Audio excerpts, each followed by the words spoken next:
অন্য মহিলার সাথে স্বামীর সম্পর্ক প্রতিবাদ করায় মেয়েকে অকথ্য মার, মেয়ের পরিবারকে ঘরে আটকে মেয়ের মায়ের মাথা ফাটিয়ে দেওয়ার অভিযোগ। অন্য মহিলার সাথে স্বামীর সম্পর্ক প্রতিবাদ করায় বেধড়ক মার বউকে। বউয়ের পরিবার বাঁচাতে আসলে তাদেরকে ঘরে আটকে মার। আজ রবিবার দুপুরে মেয়ের বাড়ির পক্ষ থেকে অভিযোগ জানানো হয়েছে নবদ্বীপ থানায়।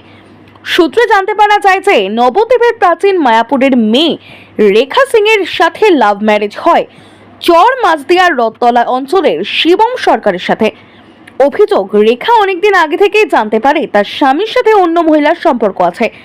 রেখা বিষয়টি তার শাশুড়িকে জানায় এবং পরবর্তীকালে রেখা তার বাপের বাড়িতে আসে। গতকাল রেখা জানতে পারে যে অন্য মহিলার সাথে তার স্বামী রয়েছে। বিষয়টি জানতে পেরে রেখা ছুটে যায় তার শ্বশুর বাড়িতে।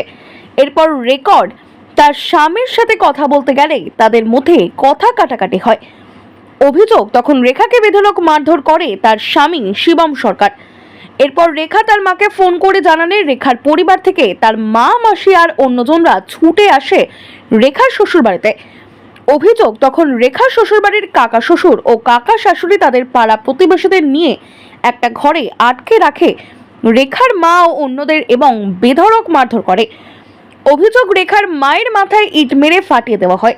এরপর ঘটনাটি পুলিশ জানতে পারলে নবদ্বীপ থানার পুলিশকে রেখার পরিবারকে উদ্ধার করে। তারপর রেখা ও তার মা ও অন্যরা নবদ্বীপ হাসপাতালে গিয়ে চিকিৎসা করিয়ে আজ রবিবার দুপুরে নবদ্বীপ থানার শিবম সরকার সহ 7 জনের বিরুদ্ধে অভিযোগ করে। নদিয়া থেকে অনির্বাণ দাসের রিপোর্ট।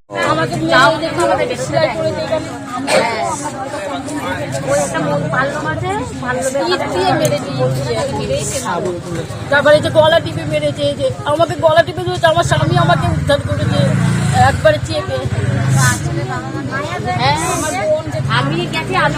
আমার বোন